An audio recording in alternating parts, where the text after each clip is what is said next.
The weekly plan. Are you having trouble balancing all of your school, work, and extracurricular activities?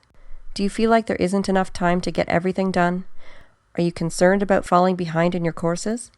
Then you need a weekly plan. You can download a blank weekly plan from the Library and Academic Success website. A weekly plan is created by mapping out your recurring weekly schedule, including your school timetable, work shifts, and any extracurricular activities, and then scheduling study times around those fixed events.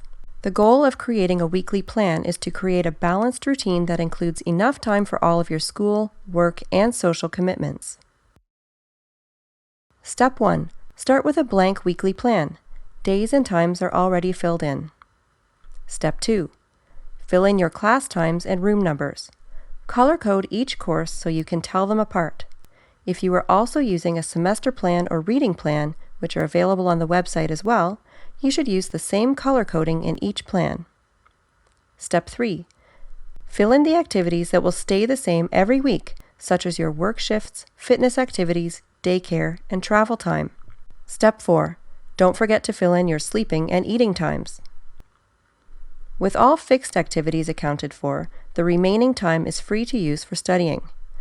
That means for every hour that you are in class, you should plan on spending an hour studying outside of class. When scheduling study times, consider when you are the most productive.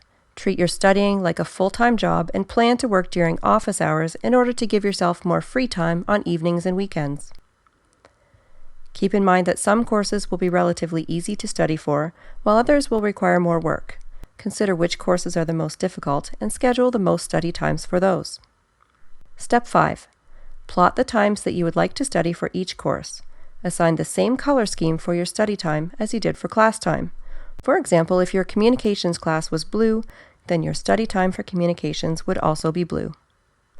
Remember that study times aren't fixed, so they can be moved around depending on your workload and social activities.